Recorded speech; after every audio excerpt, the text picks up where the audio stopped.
세상에 태어나는 순간부터 우리 몸은 성장한다. 그리고 성인이 되는 순간부터 우리 몸은 늙어간다. 시간에 따라 변해가는 모습들. 하지만 엄청나게 늘어난 뱃살이나 커지고 굵어진 손마디, 길어진 코나 턱의 모양과 한쪽 눈만 감긴 채 희미해진 시력은 세월의 탓이 아니다.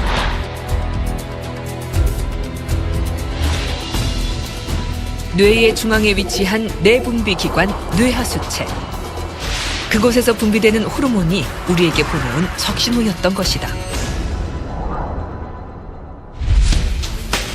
다리도 이렇게 피부가 많이 얇아지죠. 호르몬의 집약체라 불리는 뇌하수체 호르몬 연구에 평생을 바쳐온 내분비내과 이은직 교수. 뇌하수체 종양제거 수술에 독보적인 신경외과 김선호 교수. 그 사이로 뭔가 호르몬을 통한 성장 치료에 다각도로 힘써온 소아청소년과 진동규 교수.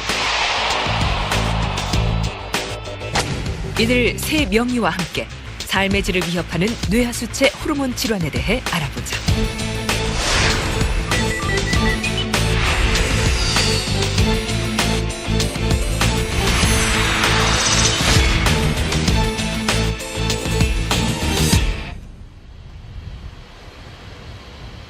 안녕하세요. 최근 들어 자신조차 놀랄 만큼 얼굴이 변했다는 선희 씨. 손 좀 잠깐 볼게요. 몸무게도 10kg이나 늘었다. 그렇게 쿠싱에 의해서 많이 두 번의 출산 때문이라 많이 생각했지만 변하진 않은 것 같네요. 단순히 살이 찐 것과는 다른 느낌이었다.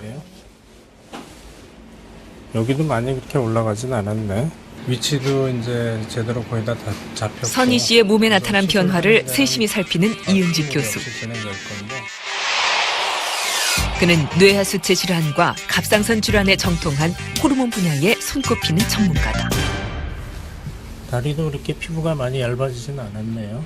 최근 들어 선희 씨의 몸에는 기이한 변화들까지 나타나고 있다. 머리도 되게 많이 빠지고요. 그리고 남자처럼 이런데 지금 제가 제모를 한 상태인데 남자처럼 털도 이렇게 많이 나고, 그리고 살도 복부하고 이쪽으로, 그리고 얼굴도 살이 찌는데 살이 좀 되게 부자연스럽게 지금 살이 10kg나 찐 상태거든요. 그렇게 찌고 손발은 가늘어지고. 갸름한 얼굴에 날씬한 편이었던 선희 씨. 그녀에게 나타난 변화는 고작 1, 2년 사이에 일어난 것이었다. 이제 멍은 없네. 아유, 이유 없이 피곤했고 여기저기 아픈 날도 많았다. 병원을 찾아 검사를 받은 결과 그녀의 병명은 이름도 낯선 쿠싱병이었다. 살면서 나한테도 이런 일이 있구나. 되게 의아했어요. 말 자체로 이게 제가 막 인터넷 검색도 해보고 그랬는데 희귀병이더라고요. 원인도 정확하지도 않고 그래가지고 아, 나한테도 이런 일이 생기는구나 이렇게 싶었죠. 쿠싱병이란 뇌하수체 호르몬 중 하나인 부신피질 자극 호르몬이 과하게 분비되면서 그로 인해 부신피질 호르몬인 코르티코이드까지 과잉 분비되어 나타나는 질환이다. 쿠싱병의 증상은 얼굴이 달덩이처럼 변하고 배가 나오며 피부는 얇고 붉어져 멍이 잘 드는 것이다. 그 밖에도 버팔로 소처럼 목 뒷살이 차오르는 것은 쿠싱병의 전형적인 증상이다. 하지만 문제는 단순히 외형적 변화에만 그치지 않는다는 데 있다. 당질 콜티코이드 작용에 의해서 당뇨병이 유발될 수 있고요. 그다음에 무기질 콜티코이드의 작용에 의해서 고혈압이 유발될 수 있습니다. 그러니까 당뇨병과 고혈압으로 인해서 결국 심혈관계 질환으로 문제를 유발해서 사망에게도 이르기도 합니다. 집에 두고 온 두 아이가 보고 싶어 매일 휴대전화 속 사진을 들여다보는 선희 씨. 쿠싱병은 건강했던 그녀의 마음까지도 병들게 했다. 제가 감정의 기복이 심하다 보니까 애기한테 화풀이를 하는 이제 그렇잖아요. 애기한테 이렇게 엄마로서는 하면 안 되는데 이런 그런 것도 좀 제가 봤을 땐 그런 것도 있고 좋았다 울었다 싫었다 애기한테 그런 감정을 보여주는 것도 좀 그렇고 몸에 나타난 증상들처럼 마음에도 알 수 없는 변화들이 일어났다. 쿠싱병 증상의 하나인 우울증이었다. 부신피질 호르몬은 우리 몸의 그 항상성 유지에 굉장히 중요한 역할을 합니다. 수면이라든가 또는 감정 이런 것에 영향을 많이 주는데 감정에 기복이 생기고 특히 이제 우울증 같은 것이 매우 흔하게 나타납니다. 그래서 쿠싱병 환자분의 그 사망에 이르게 하는 원인 중에 하나가 자살이 들어갈 수 있습니다. 대체 호르몬은 우리 몸에서 어떤 역할을 하길래 이런 치명적인 증상들을 만들어내는 것일까? 호르몬은 몸의 한 부분에서 분비되어 혈액을 타고 표적기관으로 이동하는데 이후 수용체와 결합해 명령을 수행하는 일종의 명령 전달자인 셈이다. 우리 몸에서 호르몬이 가장 많이 분비되는 곳은 뇌 중앙부에 위치한 뇌하수체다. 지름 1cm 미만의 작은 장기지만 호르몬 분비에 있어 중추적인 역할을 한다. 전엽과 후엽으로 나뉘어 있는데 대부분의 호르몬은 뇌하수체 전엽에서 분비된다. 전엽에서 분비되는 성장 호르몬은 뼈의 길이 성장을 촉진시키고 근육량을 증가시키는 등 신체 성장을 촉진시키는 역할을 한다. 갑상선 호르몬을 만들도록 촉진하는 갑상선 자극 호르몬과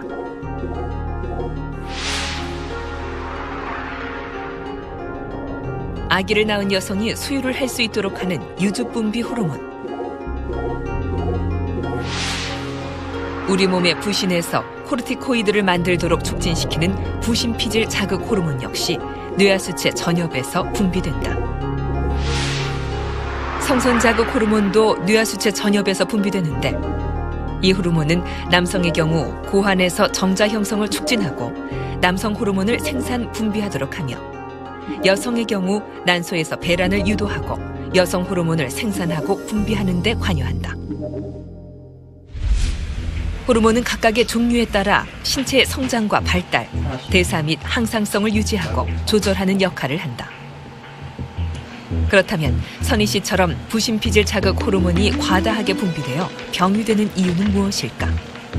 검사 결과 선희 씨의 뇌하수체에서는 지름 4mm 크기의 종양이 발견됐다. 뇌하수체에 5가지 분비세포가 있습니다. 이 5가지 분비세포에 각각 종양이 발생할 수 있습니다. 호르몬 분비하는 세포에서 종양이 발생하게 되면 그 종양에서 각기의 그 호르몬의 과잉 분비가 일어나게 됩니다.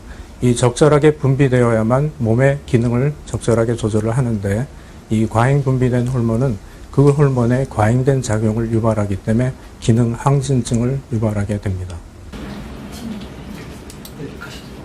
여기가 코고 뇌하수체 종양이 왜 생겼는지 원인은 알 수 없다. 다행인 것은 양성 종양이라 암으로 변하지 않는다는 것. 하지만 호르몬 분비에 영향을 미치는 만큼 수술로 종양을 제거해야 한다. 사람의 생명을 유지하는 데 제일 중요한 역할을 해요. 수술 방법에 대해 설명을 듣는 선희 씨. 저항력이 떨어져 있기 때문에 두렵지만 수술은 지금 그녀가 할 수 있는 최선의 선택이다. 수술하고 그냥 일단은 좀 회복이 되는 그거니까 그래도 빨리 안정을 찾았으면 좋겠고 그래요. 지금 이 상황이 몇 개월 동안 되게 힘들었기 때문에 그게 그냥 완쾌만 됐으면 좋겠어. 살다 보면 준비 없이 소나기를 만나기도 한다. 하지만 구름이 걷히면 곧 해가 뜰 것이다.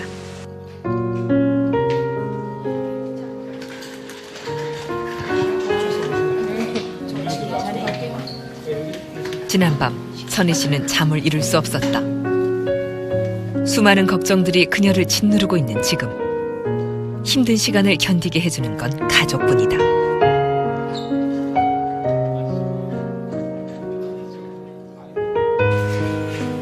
수술 준비가 이루어졌다. 전신 마취 후 환자의 머리를 고정하는 과정이 이어졌다. 오늘 수술은 내비게이션 항법 장치를 이용해 종양의 위치를 찾아가며 이루어진다. 떼어낼 종양의 크기는 작지만 비교적 까다로운 수술이다. 푸싱 환자들은 혈관들이 약해가지고 피부 얇아진 것으로.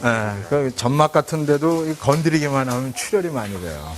그래서 그 보통 환자들보다 수술하는 게 좀 까다로워요.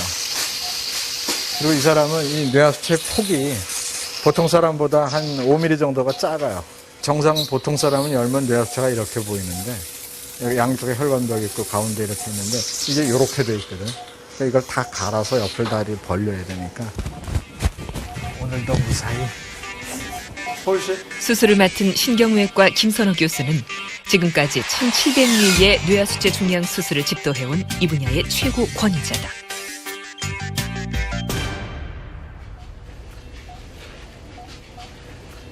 오늘 수술은 두개골을 열지 않고 코를 통해 뇌하수체로 접근해 이루어진다. 콧구멍 엄청 조그맣다. 5mm, 6mm밖에 안 되겠는데. 작은 코 속으로 수술 도구를 넣어 점막을 잘라낸다. 이후 부비동을 열어 뇌하수체 종양 부위로 접근해 나가는 과정이 이어졌다. 쿠싱병을 앓고 있는 이 환자의 경우 코를 통해 뇌하수체 종양에 접근한 뒤 종양을 깨끗이 제거한다. 이후 부신피질 자극 호르몬이 정상적으로 분비되면 그동안 나타났던 쿠싱병의 증상들은 모두 사라지게 될 것이다.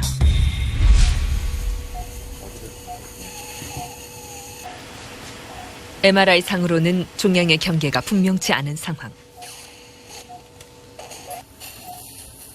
수술 경험이 많은 김선호 교수는 종양의 위치를 정확히 파악해 종양을 떼어냈다.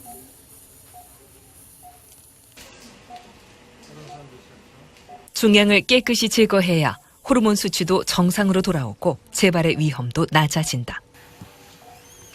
때문에 남아있는 종양은 없는지 종양과 주변 조직의 위치별로 조직 생검이 이루어진다.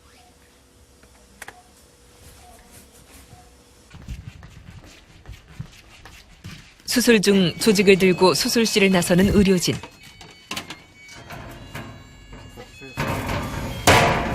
T2번방 프로진 8개 내려갑니다. 네. 병리과로 옮겨진 조직들은 급속 냉각시켜 종양 여부를 판단하는 동결 절편 검사를 거치게 된다. 검사 결과를 기다리는 수술실. 네. 1번, 3번? 어디 보자. 1번, 3번. 다 종양이에요? 그러면 4번, 5번, 6번, 7, 8, 9도 아니고. 그럼 다 뗐네요. 떼어낸 종양 덩어리의 바깥 조직들은 정상세포라는 결과가 나왔다. 깨끗하게 종양을 제거했다는 의미이기도 하다. 코 속 점막과 뼈를 수술 전 상태로 회복시켜 수술을 마무리했다. 자, 좀 닫아. 그 호르몬이 뚝 떨어지기 때문에 혹시 폐에 물이 차거나 그 부신피질 호르몬 기능 저하 증상이 나타날 수가 있어서 하루나 이틀 정도 중환자실에 있고 그다음에 나가면은 보통 일반 환자랑 똑같죠. 한 닷새에서 일주일 내 집에 가서 정상 생활에 복귀할 수 있습니다. 쿠싱병 때문에 외모나 성격까지 극도의 변화를 겪어야 했던 선희 씨. 회복되면 예전의 모습을 되찾게 될 것이다.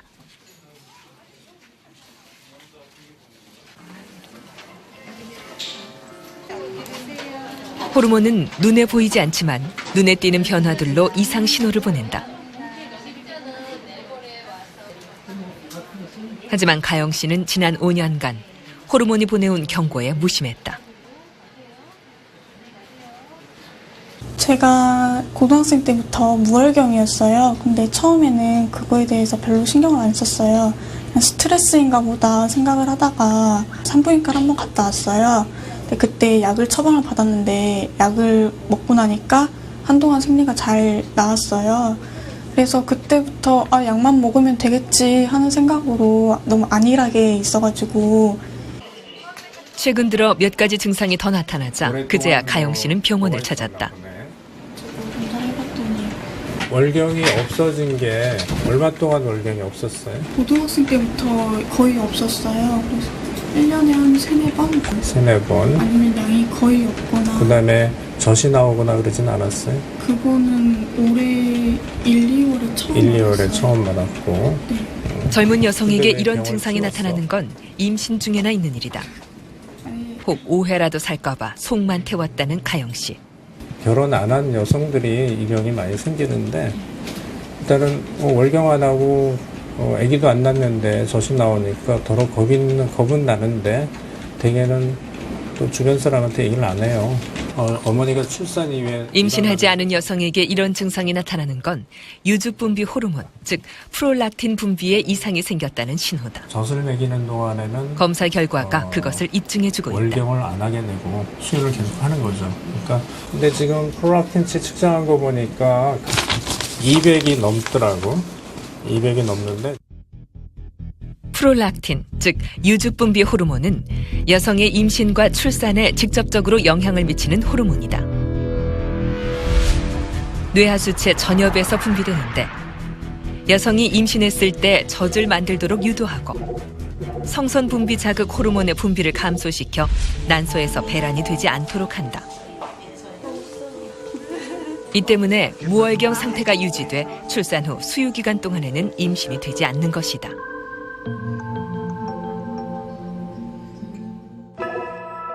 임신하지 않은 보통 여성의 경우 유주분비 호르몬 수치는 1ml당 2에서 15나노그램, 임신 중에는 100나노그램 미만이다. 그렇지 않은 가영 씨의 경우 300나노그램을 넘기도 했다. 내려가보고 원인은 뇌하수체 종양이었다. 이 부분에 종양이 있는 것 같아요. 크기는 아주 큰 경우는 아닌데 한 1cm 정도 되는 종양이 있습니다. 그래서 이 프롤락틴 비종양은 95% 이상 약으로 잘 치료가 돼요. 그래서 약을 보통 3개월 정도 약을 써보고 3개월 뒤에 MRI 다시 촬영해봐서 크기가 잘 줄면 약으로 줄여서 쭉 갈 거고. 유주분비 호르몬 종양 환자들 중 70% 정도는 약물 치료만으로도 종양의 크기가 줄어든다. 종양이 있을 수도 있다라고 말을 들었을 때는 설마 있을까? 수치가 높아도 그 정도는 아니겠지 생각을 했는데 MRI를 찍고 나니까 그제서야 이게 딱 맞았더라고요. 종양이 있구나. 그때부터 이제 무서워지기 시작해가지고 아직까지도 그렇게 실감나지는 않는데 이제서야 약을 먹으니까 내가 조금 안 좋구나 하는 생각이 이제서야 들기 시작해요.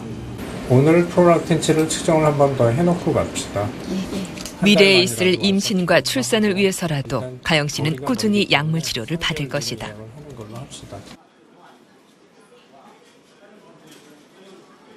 증상이 시작된 것이 언제부터였는지 잘 기억나지 않는다. 이마가 나오고 얼굴이 넓은가 이렇게 생각했어 나는. 가끔 의심스럽긴 했지만 크게 불편하지 않았다는 영찬 씨.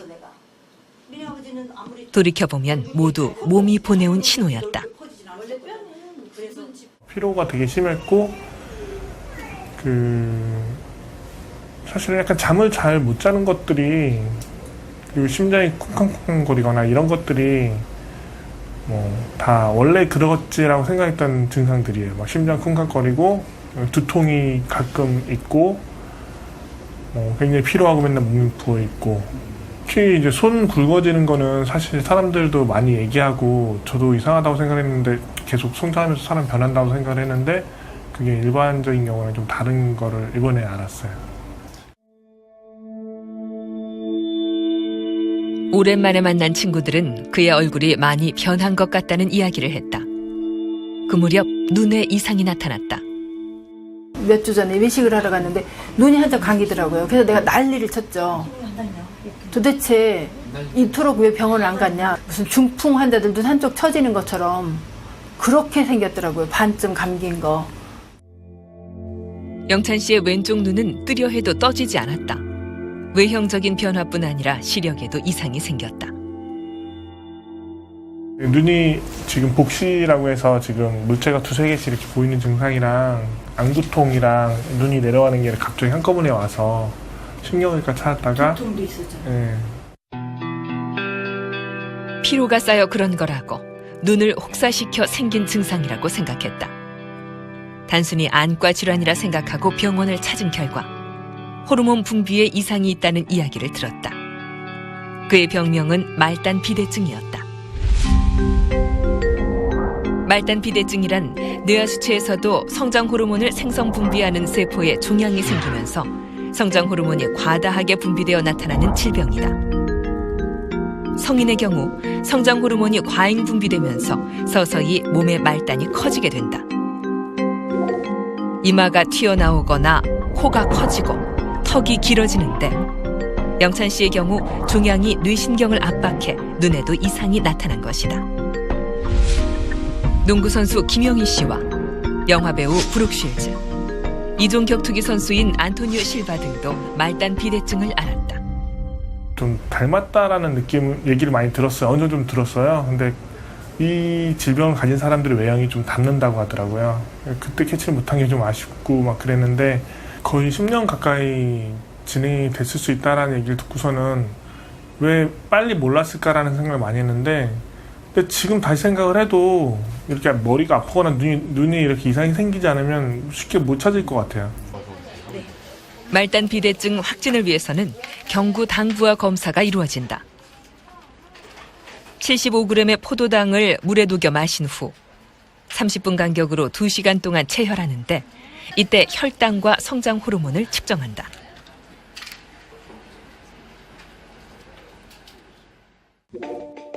건강한 사람의 경우 포도당을 마시면 혈당은 올라오고 성장 호르몬은 억제되어 데실리터당 1나노그램 미만이다.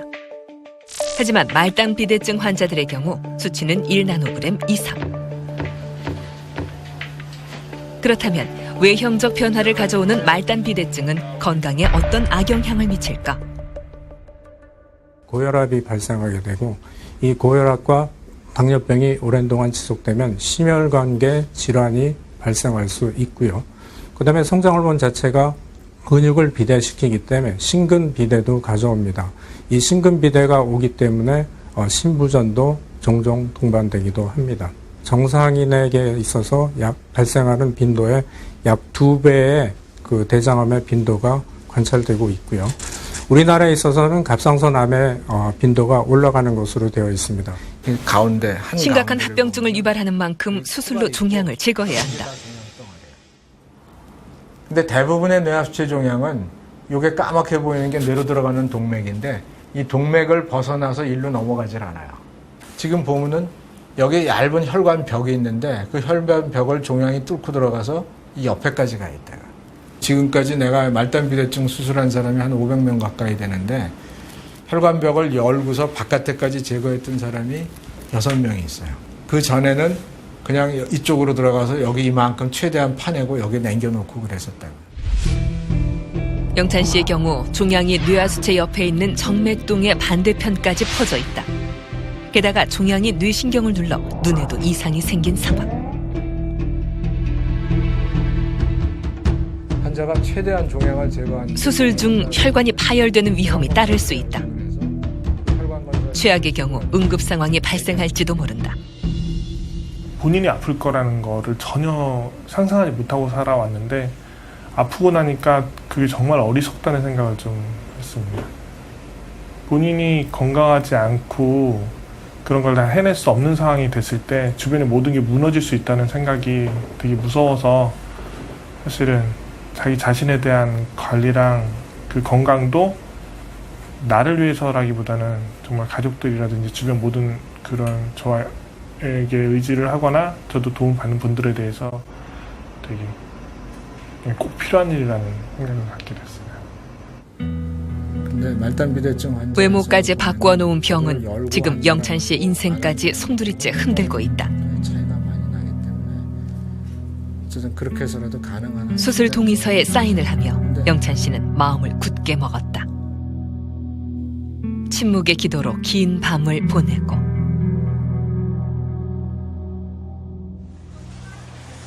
다음 날 아침 수술실로 향했다. 그의 얼굴은 평소와 달리 불안해 보였다.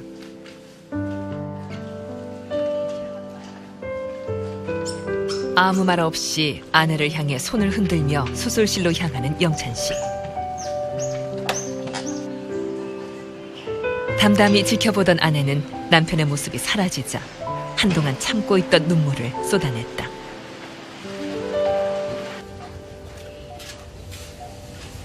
봤니? 수술을 앞두고 의료진은 다시 한번 환자의 상태와 수술 방법을 점검했다. 바깥쪽에 있는 거 이거를 끄집어내야죠.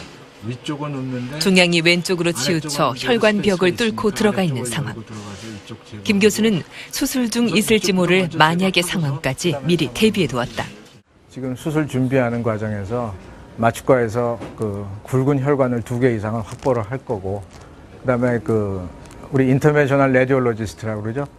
혈관으로다가 혈관을 치료하는 사람들, 그 사람들한테 미리 연락을 해놨어요. 혹시 무슨 일이 생겼을 경우에는 올라와서 수술실에서 혈관을 막거나 인조혈관을 넣는 거에 대비를 해달라고. 긴장감 속에서 수술이 시작됐다.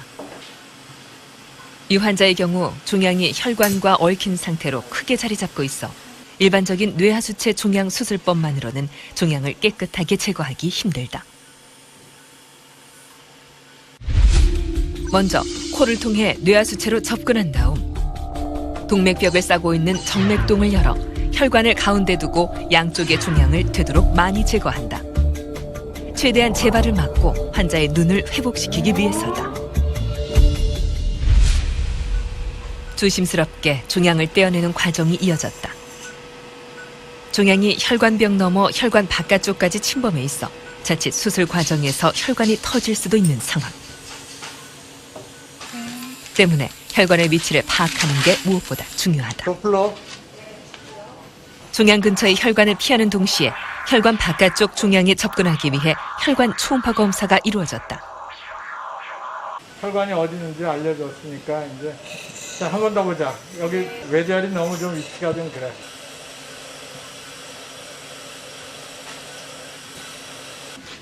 자, 내비게이션 조금 줄이고 위로 좀 올려줘. 수술은 내비게이션 장치를 이용해 종양의 정확한 위치를 수시로 확인해가며 진행된다. 신경에 직접 붙어있는 종양은 신경 손상이 우려돼 완전하게 제거할 수 없다.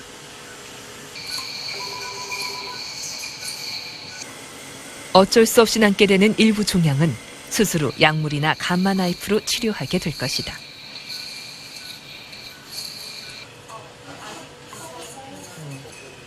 수술 부위를 정리하는 김선호 교수.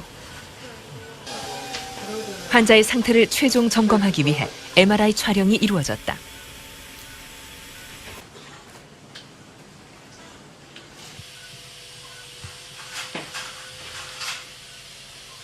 수술은 6시간 만에 무사히 끝이 났다. 이건 이제 익스펜션 한 거는 소실 때문에 그럴 거고. 처음에 계획 세웠던 대로까지는 해결했어요. 다행히 혈관 터지거나 이런 문제 안 생기고 잘 넘어갔고, 혈관벽 속에 있는 종양도 대부분 다 제거했고, 아래쪽에 신경이 있는 쪽에 있는 부분만 아마 일부 남아있을 거예요. 근데 그건 뭐 나중에 약물 치료하든지 감마 나이프 추가 치료를 해야 되는 환자니까 우선은 그쪽에 신경 눌린 거 풀어주는 거를 중점을 둬서 수술했습니다.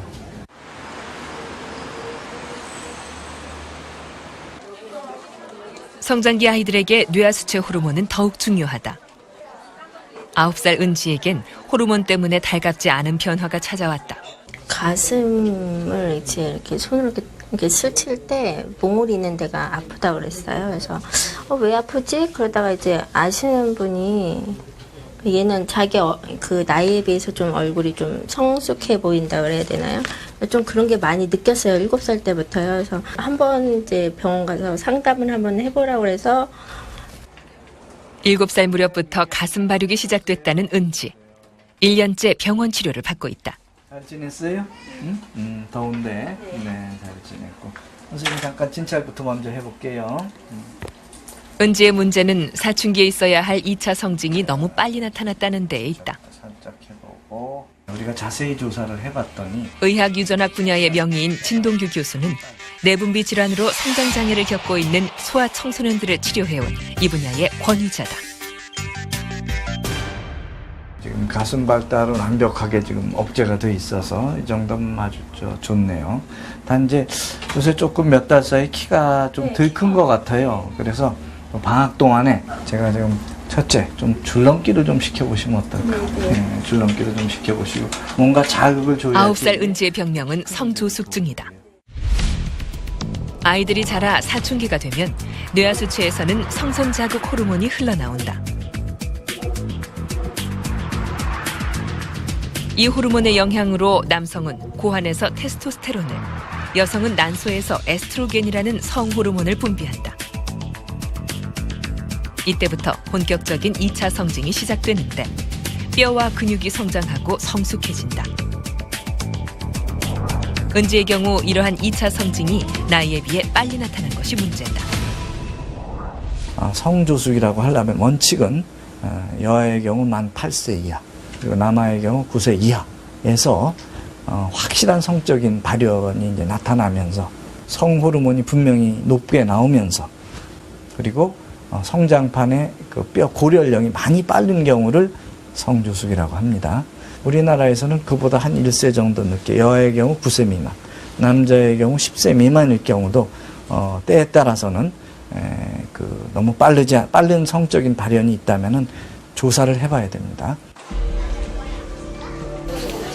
은지에게 왜 성조숙증이 나타났는지 정확한 원인은 알 수 없다. 문제는 성호르몬이 많이 분비되어 2차 성징이 나타나면 오히려 성장판은 노화된다는 점이다. 뼈 나이가 실제 나이보다 많게 되면서 또래 아이들보다 성장판이 일찍 닫히게 되는데, 그럴 경우 예상 키보다 많게는 10cm나 덜 자란 상태에서 성장이 멈추기도 한다. 때문에 성조숙증 환자에게는 약물 치료가 이루어진다. 사춘기를 지연시켜 성장을 돕는 치료로 성선 자극 호르몬 분비를 차단해 난소와 고환에서 성호르몬이 방출되지 않도록 하는 것이다. 9살 은지 역시 1년 전부터 이 치료를 받고 있다. 그 결과 가슴 발육은 멈췄고 키는 2cm 정도 자랐다. 성호르몬이 일찍 나오게 되면 고려연령이 상당히 빨라집니다. 빨라지기 시작하면 남들보다 훨씬 일찍 어른 나이에 도달하게 됩니다. 따라서 저희는 이제 성장판을 엑스레이를 찍어서 골 연령을 측정을 해서 이런 현상이 키에 어떤 영향을 줄 것인가를 다 감안을 해야 됩니다. 원칙적으로는 이제 성인이 됐을 때 남자의 경우 160이 안 된다든지 여자의 경우 150이 안 될 게 예상이 될 때는 우리가 좀 더 적극적인 방향으로 치료에 임하게 됩니다.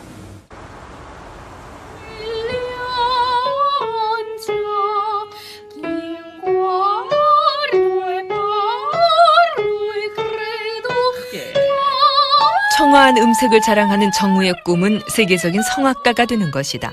더 크게 한번 얘기해보자고. 더 크게 팍 눌러서 낸단 말이야, 소리를. 네. 다시 한번 가봅시다.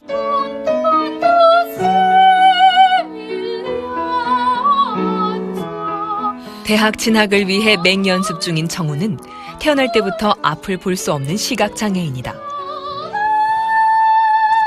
정우는 뭐 소프라노로서 굉장히 뛰어난 자질을 가지고 있고요. 뭐 고음도 굉장히 많이 가지고 있고, 그다음에 노래도 굉장히 잘해요. 잘하는데 조금 좀 이제 고쳐야 될 것들, 아쉬운 것들이 있다면은 좀 노래하는 순간에 약간 부자연스러워진다는 거. 이건 이제 꾸준히 시간을 가지고 있다가 가면서 좀 이제 자기가 자유롭게 표현할 수 있는 그런 뭐 능력만 기르면은 굉장히 좋아질 것 같습니다. 정우에게는 단짝 친구에게조차 털어놓을 수 없는 고민이 있다. 아직까지 2차 성징이 나타나지 않았다는 것. 초경 평균 연령이 만 12세인 것과 비교한다면 만 16살인 정우에게는 꽤 늦은 일이다. 다른 친구들은 조금씩 이제 2차 성징 뭐 다 하고 그런 식으로 다 발달이 돼가는 과정 속에서 자기들끼리 통하는 얘기가 있을 거 아니에요? 근데 저는 대놓고 애들한테 얘들아 나는 뭐 아직 뭐 못한다 뭐 안 된다 뭐 이럴 수도 없는 거고 저도 그러니까 이게 여자가 되려면은 거쳐야 되는 과정이 많은데 그런 거를 그러니까 다른 사람들에 비해 늦으면 마음도 초조하고 좀 뭔가 안 좋아요 마음이. 정우는 10년 전부터 호르몬 치료를 받아왔다. 네, 어서 오세요. 어서 오세요. 안녕하세요. 네, 조심해서 앉아요. 조심해서. 그동안 잘 지냈어요? 네, 잘 지냈고. 2003년 처음 병원에 다니게 된 것은 성장 장애 때문이었다. 처음에 왔을 때 굉장히 태어나면서부터 시각 장애가 있었고 건강 때문에 몇 번의 고비를 넘기기도 했던 정우. 아직도 어른이 돼서 그 때문인지 유난히 키가 작았다. 하지만 엄마는 그것이 호르몬 때문인 줄은 미처 생각 못했다. 아기 때도 아이가 작았어요. 근데 이제 저는 제가 적으니까 엄지공주라고 부르면서 그냥 이뻤어요. 근데 어릴 때도 약간 작았고 6살 때, 5살 때도 업고 다녔어요. 포대기로. 그 정도로 작았어요. 초등학교 치아통지서가 나왔는데 치아통지서 들고 애를 보내려고 갔는데 이게 담당하신 선생님이 이 아이는 키가 너무 작으니까 안 된다, 못 받아준다, 1년 더 키워갖고 와라 해서 깜짝 놀랐어요. 그때 처음 알았어요. 제 눈에는 제가 적으니까 당연히 우리 아이도 적겠거니 했는데 처음으로 우리 아이한테 혹시 문제가 있지 않을까 그 생각을 그때 처음 해봤어요. 초등학교 입학 당시 정우의 키는 94.4cm. 또래 친구들의 평균 키에 비해 무려 20cm나 작았다. 뇌하수체 기능 저하증 케이스가 되겠죠. 이제 그 뇌하수체 기능 저하증에는 원인이 여러 가지가 있습니다. 특별한 원인이 없는 경우도 있고 또 정우같이 선천적으로 뼈와 뼈 사이, 코 윗부분을 형성하고 있는 뼈가 있는데 그 뼈 위로 이 뇌 조직이 좀 이렇게 밑으로 내려간 상태입니다. 그래서 그 조직 속에 뇌하수체가 포함이 돼 있어서 뇌하수체의 기능이 많이 떨어져 있습니다. 속에 있는 여러 정우는 뇌하수체의 선천적 이상으로 시신경이 손상되어 시각장애가 나타났다.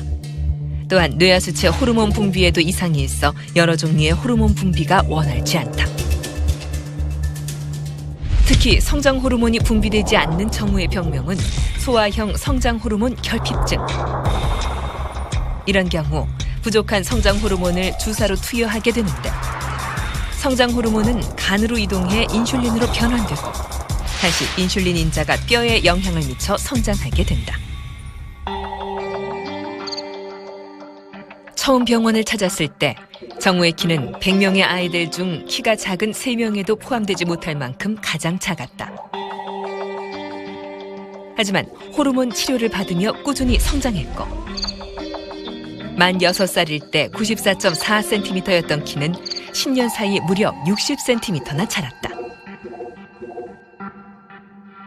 처음에 갔을 때 94cm에서 1년 동안 3cm가 컸어요, 정우가. 그래서 97cm였는데 그 다음에 진동규 선생님이 이제 처방해준 주사를 하루에 6번씩 맞고 났는데 처음 1년에 20cm가 컸어요.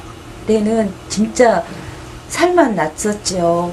이게 너무 고마웠고.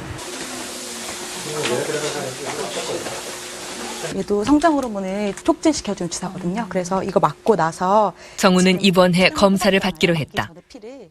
키는 다 자랐지만 앞으로도 정우는 성장 호르몬 치료를 더 받아야 한다.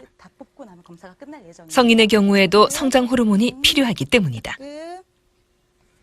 오늘 검사는 성장 호르몬의 분비 여부를 확인하는 것이다.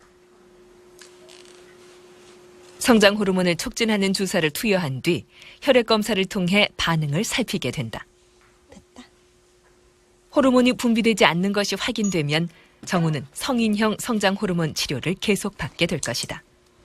성인이 돼도 성장 호르몬이 필요하다. 대사작용에 필요하고 뼈를 튼튼하게 하는 데도 필요하고 심폐기능 강화에도 필요할 수가 있습니다. 이런 좋은 점이 있기 때문에 성인형 성장 호르몬이 부족한 사람도 투여하는 것이 좋다고. 성장 호르몬 치료 외에도 갑상선 호르몬이나 성호르몬 치료까지 받고 있는 정우.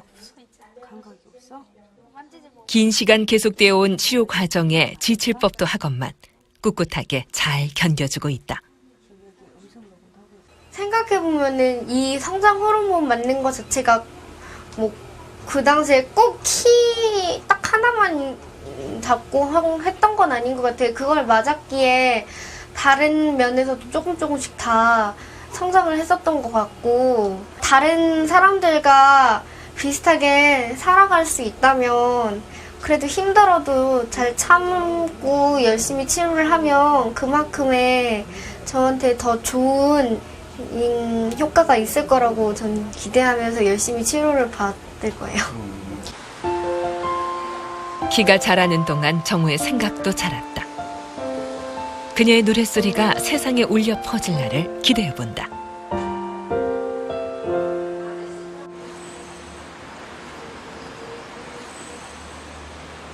쪽하고 안쪽. 말단 비대증으로 수술을 받은 영찬 씨는 퇴원을 앞두고 수술 부위를 확인 중이다.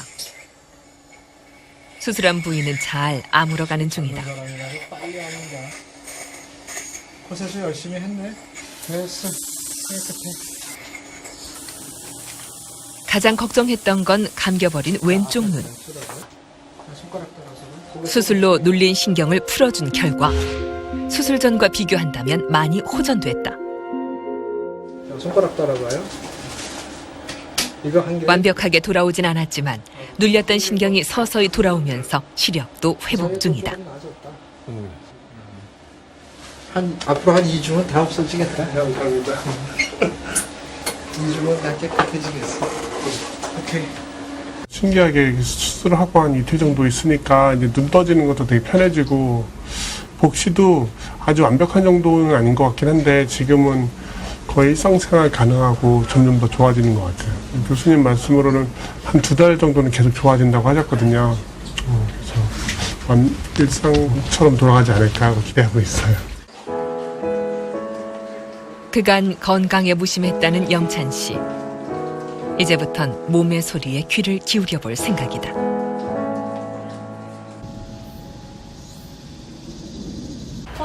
호율이가 해봐. 이거 할아버지 뚜껑 어디 성유리. 쿠싱병으로 수술을 받았던 선희 씨는 퇴원해 집으로 돌아왔다. 수술 후 크고 작은 변화들이 그녀를 웃게 만들었다. 자다가도 막 4번, 기본이 그냥 4-5번이거든요. 소변도 계속 봤었고. 근데 지금은 내려 푹 자요. 그리고 되게 개운하고, 그게 자고 일어났을 때 개운하다 이런 걸 되게 오랜만에 느껴봤거든요. 수술하고 그거를 계속 느끼고 그러니까 피로도 되게 안 쌓이고, 예전처럼 몸이 무겁거나 이런 것도 덜하고, 아직까지 덜하고 되게 좋아요. 그냥. 우리 뭐 먹어? 우유 먹어. 호된 병치레 끝에 건강의 소중함을 깨닫게 됐다는 선희 씨. 쿠싱병을 앓게 되면서 호르몬에 대해서도 제대로 알게 됐다.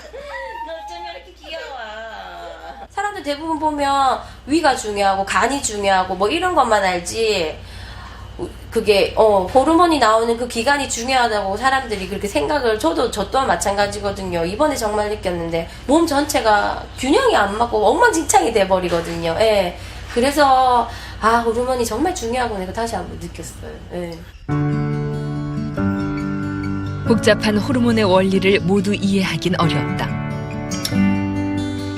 하지만 호르몬의 균형이 깨지면 삶의 질을 위협받고 나아가 생명까지도 위험해진다.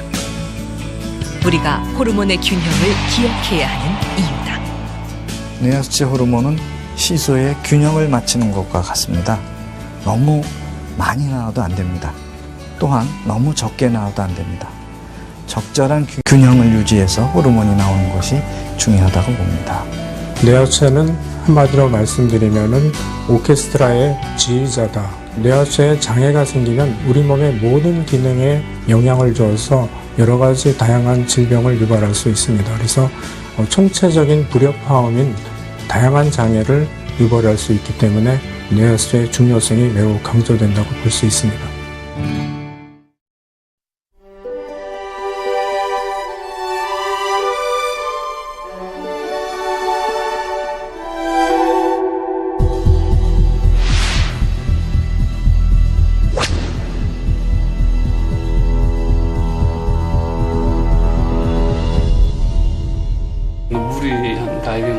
갈 것 같습니다. 저 정말 겁나요. 하반신 마비라는 게.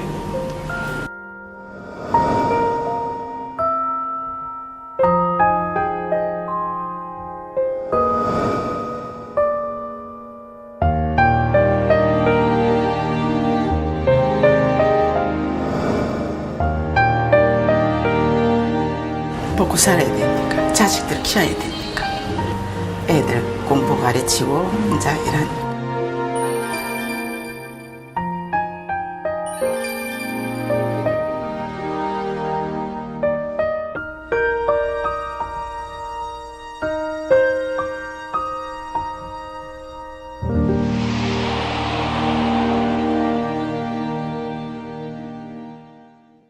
You spend most time trying to figure out why you can never figure out just what you're trying to figure out. Spend more time living. You spend most time searching for the love that'll be searching for your love. You love to save your love for love. Spend more time loving. You spend most time talking about yourself and how it matters to yourself.